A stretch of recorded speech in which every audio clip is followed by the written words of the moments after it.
இப்போ சீமானுடைய வரவை எப்படி பார்க்குறீங்க? ரொம்ப முக்கியம். அப்போ அண்ணனோட வரவு இல்லாட்டினா நாங்கள் இவ்வளோ தான் வந்திருப்போமாங்கிறதே எனக்கு தெரியாது. அது ஏதோ ஒரு இடத்துல நம்மளை தமிழ் பக்கம் திரும்பி இப்போ என்ன அது மற்றவங்க என்ன சொல்லுங்க தெரியாது. நான்லாம் தமிழ் பக்கம் திரும்பி பார்க்குறேன்னா அது அண்ணன் பேச்சை கேட்டு தான்.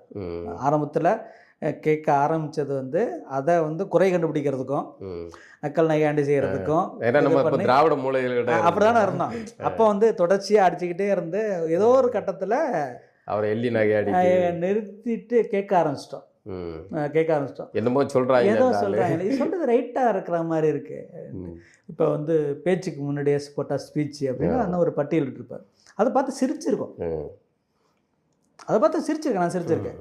இதே கருத்தை தான் சொல்ல ஆய்வறிஞர் அருளி ஐயா, வேறு சொல்ல அறிஞர் வா அருளி ஐயா இதையே தான் சொல்கிறேன்.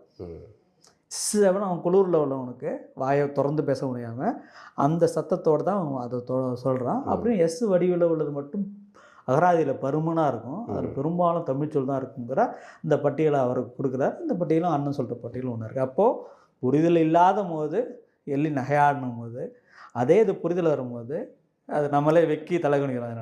அவரை வந்து ஆதரிக்க வேண்டிய நிலை. ஆமாம்.